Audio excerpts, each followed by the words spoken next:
telefishinka caalamiga NSTV xaruntiisa dalka Mareykanka ugu soo dhawaada barnaamijkeena wararka ee aynu ku soo qaadano wararkii ugu xiisaha badnaa uguna dambeeyay ee ka dhaca caalamka iyo dalka. Qodobada ugu doorka roon maanta waxaa ka mid ah khasaare ka dhashay qarax lala beegsaday shaqaale wax ka dhisay laamiga Muqdisho iyo Afgoye. dowladda federaalka Soomaaliya oo ku gacan sayrtay warbixintii guddiga xaqiiq raadinta ee xuduudda ciidamadii lagu qabtay dagaalkii beled xaawo oo la geeyay Doolow. Puntland oo war ka soo saartay kiiska saraakiil xabsiga ka sii dayay dad loo haystay shabaabnimo iyo tacadiyada nololeed ee ay la kulmaan bulshada Soomaali jireerka marka la joogo gudaha Soomaaliya. qodobadaasi iyo kuwa kale ayaad ku daawan doontaan barnaamijkeena wararkii ugu dambeeyay caalamka iyo Soomaalida ee telefishinka caalamiga Nairobi Somali TV. maalinimadu waa Arbaco taariikhdu milaadiga ku beegan tahay 27 Janaayo sanadka 2021 kuna soo dhawaada qodobadii oo fidsan. qarax lala beegsaday shaqaale wax ka dhisa laamiga Muqdisho iyo Afgoye. gaari ay saarnaayeen shaqaale Soomaali ah ee la shaqeeya injineerada Turkiga ah ee dhismaha ka wada wadada xiriirisa magaalooyinka Muqdisho iyo Afgoye ayaa waxaa lagu qarxiyay degmada Hodan ee gobolka Banaadir. inta la xaqiijiyay hal qof oo shacab ah oo wadada marayay ayaa ku geeriyooday qaraxaasi. sidoo kale qof kale ayaa ku dhaawacmay waxaana ka badbaaday shaqaalihii lala beegsaday qaraxaasi la socday gaariga. goobjoogayaal ayaa inoo xaqiijiyay in khasaare uusan soo gaarin xubnihii la socday gaariga oo sida la aaminsan yahay uu bartilmaameed ku ahaa. Al-shabaab ayaa inta badan beegsada shaqaalaha iyo weliba injineerada Turkida ah ee dhismaha ka wada wadada laamiga ee xiriirisa magaalooyinka Muqdisho iyo Afgoye. dhanka kale dowladda Soomaaliya oo ku gacan sayrtay warbixintii guddiga xaqiiq raadinta xuduudda. wasiirka warfaafinta xukuumadda Soomaaliya Cismaan Dube oo dhowaan la hadlay warbaahinta ayaa sheegay in guddigii xaqiiq raadinta ahaa ee IGAD loo diray xuduudda Soomaaliya iyo Kenya oo la saftay dowladda Kenya. guddigaasi oo la iclaamiyay shirkii Djibouti ee IGAD in loo diro xuduudda si loo baaro waxa ka jira cabashada Soomaaliya ee ah in jabhad laga aasaasayo xuduudda ay wado dowladda Kenya, taasi oo lagu carqaladeynayo jiritaanka Soomaaliya. guddigan oo shalay soo saaray warbixin ayaa sheegay in xuduudda aysan ku soo arkin wax cadaynaya sheegashada Soomaaliya ee ah in Kenya ay abaabulayso jabhado weerar uga fuliyo gudaha Soomaaliya.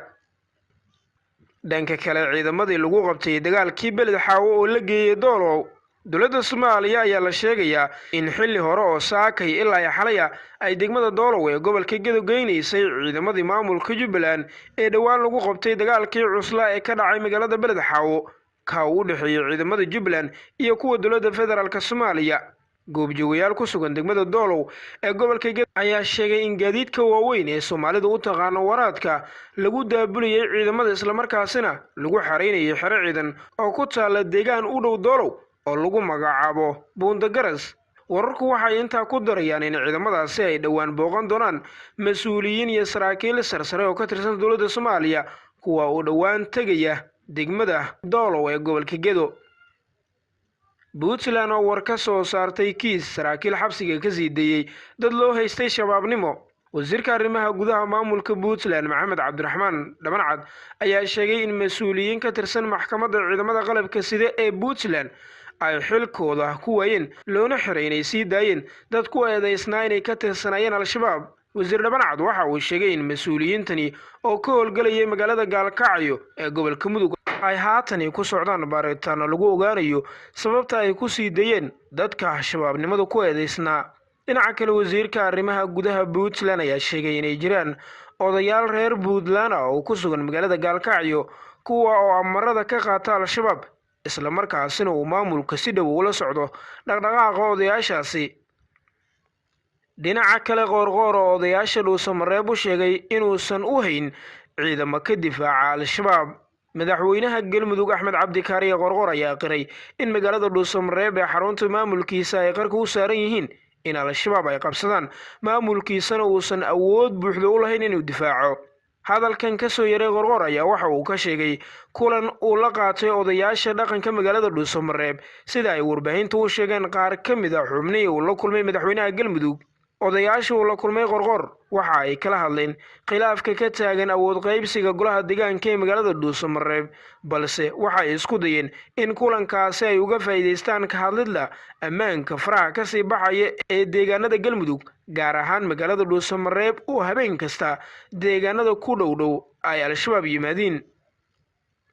bal markan xalqadeeni shanaad ay ku aadanayd dhibaatooyinka ay la kulmaan bulshada Soomaali jireerka marka la joogo gudaha Soomaaliya xalqadeena maanta ayaa waxa ay ku qotontaa tacadiyada nololeed ee ay la kulmaan bulshada Soomaali jireerka marka la joogo gudaha dalka Soomaaliya waxa iska caadi ka bulshada Soomaaliyeed agteeda qof jeclaysiga aan si kale u dhigo in dadka la kala xigsada iyada oo loo eegayo qabiilku uu yahay qofku maanta waxaan diiradda saaraynaa tacadiyada bulshada Soomaali jireerka ay kala kulmaan bulshada Soomaali jileecda marka laga soo tago saami qaybsiyarida siyaasadda dalka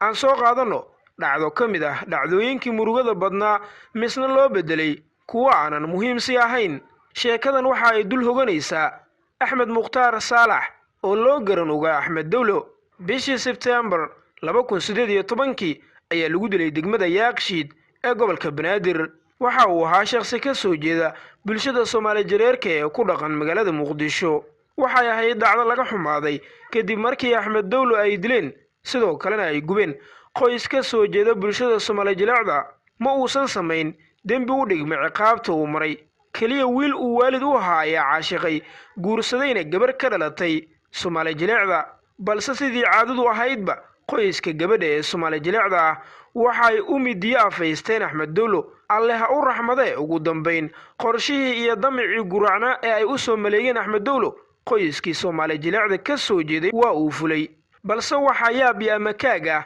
in dadkii ficiladaasi geystay aan la ogeyn halka ay ku dambeeyaan kiiska Axmed Dawlo ayaa la soo afmeeray bishii Abriil 2019 tan iyo maantana lama arag cadaaladii uu sugayay allaha u naxariiste Axmed Dawlo dad badan oo isugu jira mas'uuliyiin waxgarad iyo qoyska uu ka dhashay Axmed Dawlo kana soo jeeda bulshada Soomaali jireerta ayaa marar badan saxaafadda ka hor sheegay in wali ay u sugayaan Axmed Dawlo cadaalad balse maxkamadda gobolka Banaadir oo waqtigaasi soo afmeertay kiiska allaha u naxariistay Axmed Dawlo ayaa dil toogasho ku xukuntay Xuseen Iidow Maxamed Asli Cabdulle iyo Aways Iidow Maxamed kuwa oo ka dambeeyay dilkii loo geystay marxuum Dawlo maxkamadda gobolka Banaadir ayaa xilligaasi waxa ay sii daysay 4 qof oo kale kuwa oo iyagana lagu eedeynay inay qayb libaax la ka qaateen falkii lagu dilay allaha u naxariistay Axmed Mukhtaar Axmed Dawlo gudoomiyaha maxkamadda gobolka Banaadir